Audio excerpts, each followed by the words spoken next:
Hello. इस video में Young's double slit experiment को समझेंगे। यंग का द्विजिह्वी प्रयोग।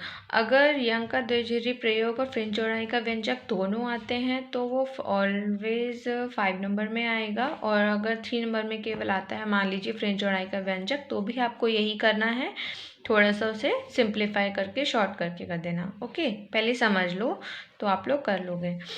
चित्र में दर्शाया गया कि दो स्रोतों S1 तथा S2 से उत्सर्जित होने वाली तरंगों की कलाओं को नियंत्रित करने के लिए हम क्या करेंगे, वो वाली बात पहले डायग्राम देख लेते हैं। ठीक है, देखो ध्यान से यहाँ पे डायग्राम इस तरीके से, ये हमने GG डैश क्या है, एक स्क्रीन ले ली है, हिंदी में इसे हम पर्दा कहेंगे।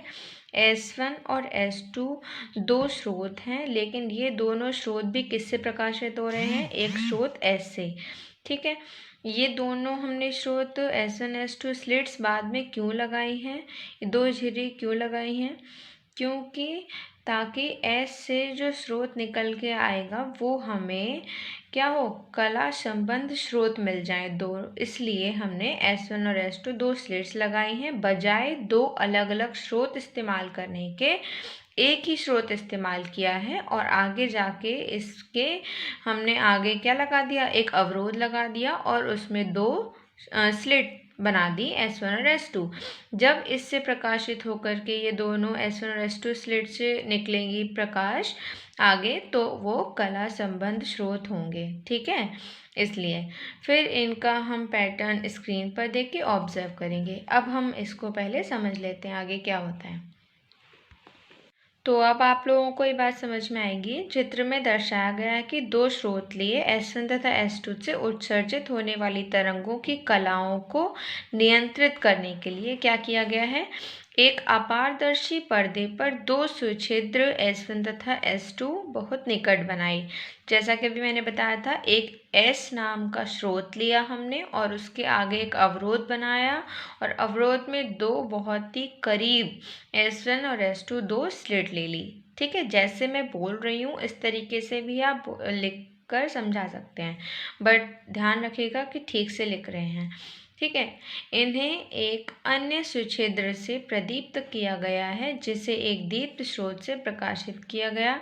प्रकाश तरंगे S से निकलकर S1 तथा S2 पर गिरती हैं। S1 तथा S2 दो कला संबंध स्रोतों की भांति कार्य करेंगे अब। ठीक है, क्योंकि S1 तथा S2 से निकलने वाली प्रकाश तरंगे एक ही मूल स्रोत से व्युत्पन्न होती हैं तथा स्रोत S में अचानक कोई भी कला परिवर्तन S1 तथा S2 से आने वाले प्रकाश में ठीक उसी प्रकार का कला परिवर्तन करेगा। क्लियर, अभी मैंने बताया था S स्रोत है, उसमें क्या होगा, इससे जब S1 और S2 प्रकाशित हो रही हैं तो ये कला संबंध स्रोत बन जाएंगे हमारे लिए। और अगर S वाले स्रोत में कोई भी परिवर्तन होता है तो S1 और S2 दोनों में ही समान रूप से परिवर्तन होगा, तो ये हमारे लिए दो कला संबंध स्रोतों की तरह ही काम करेंगे। इतनी बात समझ में आ गई, तो आगे देखेंगे। इस प्रकार S1 तथा S2 से उत्सर्जित होने वाली गोलीय तरंगें पर्दे GG डैश पर व्यतिकरण फ्रिंजें उत्पन्न करेंगी। GG डैश पर्दे पर एक बिंदु मानते हैं जो अधिकतम तीव्रता के संगत होगा। ठीक है, ऐसा मान लिया है हमने। आगे तब S2P, ये S2 से लेकर के P तक की दूरी, P वो बिंदु है जिस पर हम तीव्रता को ज्ञात करने वाले हैं, यानी इंटरफेरेंस की स्टडी करेंगे। क्लियर, यानी यहाँ पर जो व्यतिकरण फ्रिंजें बनेंगी उनकी स्टडी करेंगे। तो S2 से P तक की दूरी और S1 से P तक की दूरी, इन दोनों का अगर हम डिफरेंस निकालें तो हमें क्या मिलेगा, पथांतर मिलेगा ना। तो S2P माइनस S1P किया तो बराबर n लैम्डा हो जाएगा।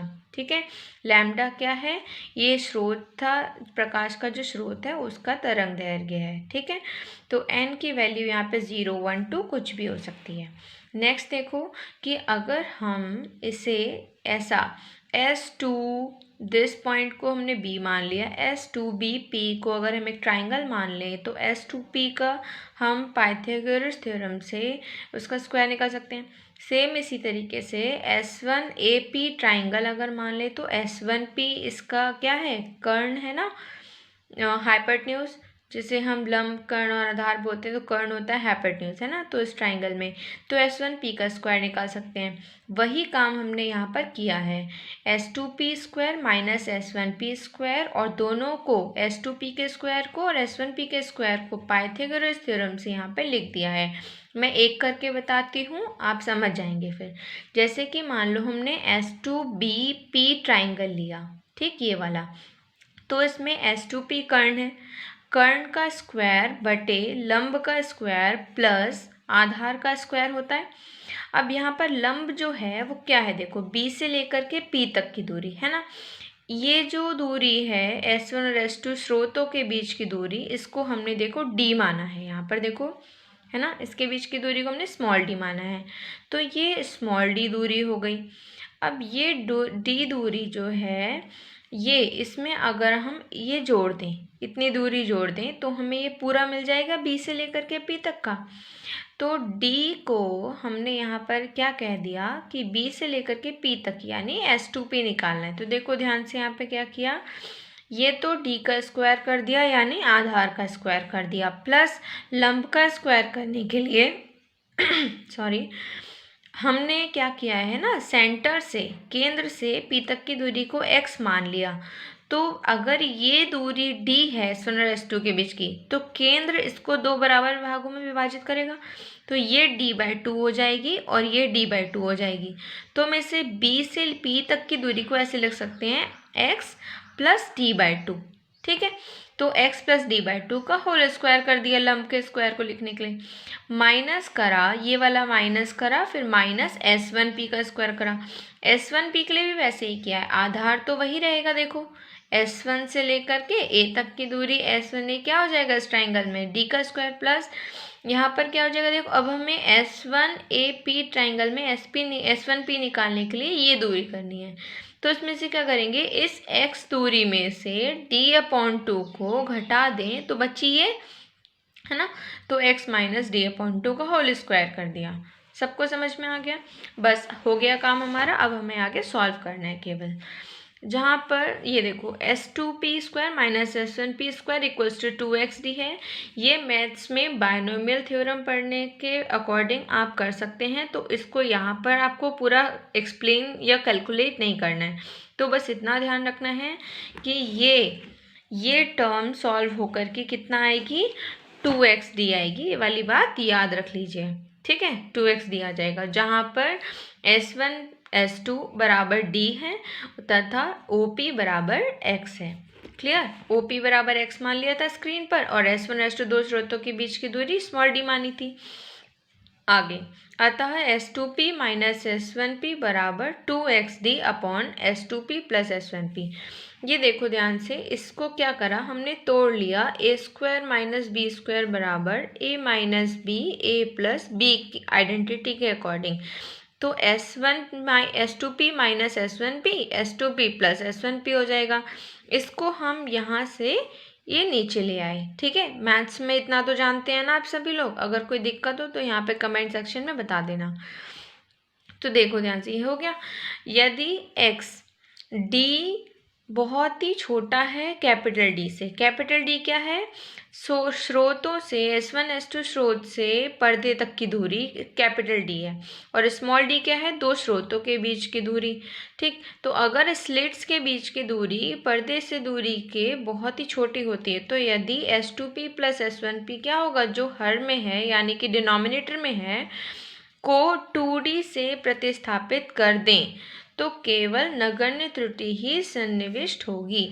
मतलब क्या होगा ना कि ये नेग्लेक्ट हो जाएगा, क्योंकि हम यहाँ पर केवल S2P प्लस S1P को 2 इंटू कैपिटल D लिख सकते हैं, क्योंकि S2P और S1P क्या थे, याद है। देखो ध्यान से, डायग्राम में दोबारा दिखाती हूँ। S2P ये है और S1P ये है। अब ये दूरी D वाली अगर इस D से बहुत ही छोटी है, तो उसको छोटा करके इमेजिन करो कि ये जो दूरी होगी ये लगभग कैपिटल D के सिमिलर ही होगी, है ना। इसलिए हमने क्या करा, S2P कहाँ गए, ये S2P और S1P दोनों को कैपिटल D मान लिया, तो जोड़ दिया तो क्या हो गया, 2D हो गया ना, ऐसे। तो सन्निकटन ये लिखा भी देखो, इस सन्निकटन से समीकरण क्या हो जाएगी, यहाँ पर अगर हम लोग 2xd अपॉन 2d रखते हैं तो 2 से 2 कैंसिल हो जाएगा, क्या बचेगा s2p माइनस s1p बराबर xd अपॉन d, है ना। यहाँ पर इक्वल टू ना लगा करके सिमिलर का साइन लगा देंगे। समझ में आई बात, क्योंकि करीब करीब d के बराबर हैं, एक्चुअल d के बराबर होंगे ऐसा तो नहीं कहा ना, इसलिए। फिर आगे देखिए, हम जानते हैं s2p माइनस s1p, ये माइनस ना होकर के डिफरेंस का साइन है यानी अंतर, ठीक है। s2p और s1p के बीच का अंतर n लैम्डा के बराबर होगा, ये बात अभी हमने सबसे पहले देखी थी, है ना, पथांतर। ठीक है, आगे देखिए, तो हम जानते हैं s2p माइनस s1p क्या था, n लैम्डा के बराबर था।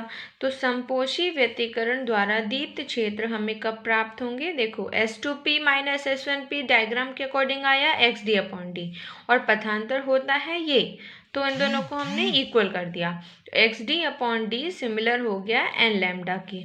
तो यहाँ से x की वैल्यू निकाल दी, क्या हो जाएगी, d को इधर ले गए, इस d को इधर ले गए, तो n lambda capital D upon small d हो गया, और इस x को हमने xn लिख दिया, क्या लिख दिया, xn। तो हमें nth टर्म पर दीप्त क्षेत्र जो संपोषी व्यतिकरण की वजह से होगा वो मिल जाएगा। संपोषी व्यतिकरण को इंग्लिश में कहते हैं कंस्ट्रक्टिव इंटरफेरेंस। जब क्या होता है, दो किसी भी स्रोतों की वजह से वहाँ पर योगदान जुड़ जाता है और हमें क्षेत्र कैसा प्राप्त होगा, दीप्त क्षेत्र प्राप्त होगा, ठीक है। तो इसके लिए ये फॉर्मूला हो जाएगा, यानी कंस्ट्रक्टिव इंटरफेरेंस के लिए ये फॉर्मूला हो जाएगा। दूसरी ओर हमें विनाशी व्यतिकरण द्वारा अदीप्त क्षेत्र प्राप्त होंगे, उनके लिए क्या हो जाएगा, सेम फॉर्मूला, बट यहाँ पर n ना हो करके क्या हो जाएगा, n+1/2, ठीक है ना, ये बात ध्यान रखनी है। तो x बराबर xn इक्वल्स टू, यहाँ पे सेम वही फॉर्मूला है, xd अपॉन डी को इसके इक्वल रख दिया, तो xn equals to n+1/2 lambda d upon D आ गया। बस यहाँ पर संपोषी व्यतिकरण में n होता है और विनाशी व्यतिकरण यानी डिस्ट्रक्टिव इंटरफेरेंस में n+1/2 हो जाएगा, ठीक है। n की वैल्यू पता होनी चाहिए, 0 +-1 +-2 ऐसे रहेंगे, सेम ऐसे ही यहाँ पर भी। क्लियर सबको। इस प्रकार पर्दे पर अदीप्त तथा दीप्त बैंड दिखाई देंगे, ऐसे बैंडों को क्या कहते हैं, फ्रिंज कहते हैं। तो यही जो कंस्ट्रक्टिव इंटरफेरेंस और डिस्ट्रक्टिव इंटरफेरेंस की वजह से हमें कुछ ऐसे क्षेत्र मिलेंगे जो कि दीप्त यानी कि ब्राइट होंगे और अदीप्त यानी कि डार्क रीजन होंगे, तो उनको हम क्या कहते हैं, फ्रिंज कहते हैं।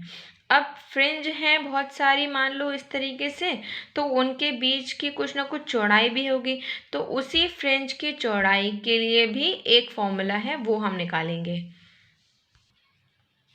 समीकरण 1 और 2 मान ली थी हमने, जो कि संपोषी व्यतिकरण और विनाशी व्यतिकरण से फॉर्मूलाज आए थे। तो उनके काले तथा दीप्त फ्रिंज समान दूरी पर हैं तथा दो क्रमागत अदीप्त तथा दीप्त फ्रिंजों के बीच की दूरी क्या होगी, सेम इसी तरीके से बस माइनस कर देना है। बीटा इक्वल्स टू, बीटा क्या है, हमने फ्रिंज चौड़ाई के व्यंजक को मान लिया कि हम बीटा से प्रदर्शित करते हैं, तो बीटा बराबर xn+1 माइनस xn हो जाएगा। और xn+1 एक्चुअली यहाँ पर एक स्टेप मिसिंग है जो कि आपको एग्जाम में बिल्कुल करना चाहिए, ठीक है। मान लो संपोषी व्यतिकरण की वजह से xn बराबर n lambda d upon D आता है, ठीक है। और हम बताएंगे कि दूसरा इसके नेक्स्ट संपोषी व्यतिकरण की वजह से n+1 वाला क्या होगा, n+1 lambda D upon D होगा। फिर ये स्टेप्स करने के बाद आप इसमें से xn+1 में से xn को माइनस करोगे, तब आप दिखाओगे कि ये आया हमारा, और इसमें से इसको माइनस करके यही बचेगा, ठीक है। Beta equals to lambda D upon D, तो हम बता देंगे कि यह फ्रिंज चौड़ाई का व्यंजक है। ये स्टेप्स आप लोगों को ज़रूर करना चाहिए, ऐसे डायरेक्ट नहीं करना चाहिए, ठीक है ना, ध्यान रखिएगा। ये मैंने समझाने के लिए आपको लिख दिया था, क्योंकि ये बेसिक इन्फॉर्मेशन है जो कि आनी चाहिए, बट मैंने यहाँ पे क्लियर कर दिया। देखो आगे ध्यान से, इस तरह का पैटर्न हमको कुछ मिलेगा स्क्रीन पर जब इंटरफेरेंस होता है, ओके। तो ये जो आपको पीक्स दिखाई दे रहे हैं वेव के फॉर्म में, यहाँ पर आपको मिलेगा क्या, दीप्त क्षेत्र। और जो ये नीचे की ओर जा रहा है तो वहाँ पर क्या मिलेगा, इस यहाँ से यहाँ तक के रीजन में क्या मिलेगा, देखो डार्क रीजन मिलेगा, ठीक है ना। ये जो मैंने शेड किया है वो क्या है, डार्क रीजन है, और जो मैंने शेड नहीं किया है वो क्या है, ब्राइट रीजन है। क्लियर, सबको इतनी बात समझ में आ गई, बस यहाँ तक ही करना चाहिए।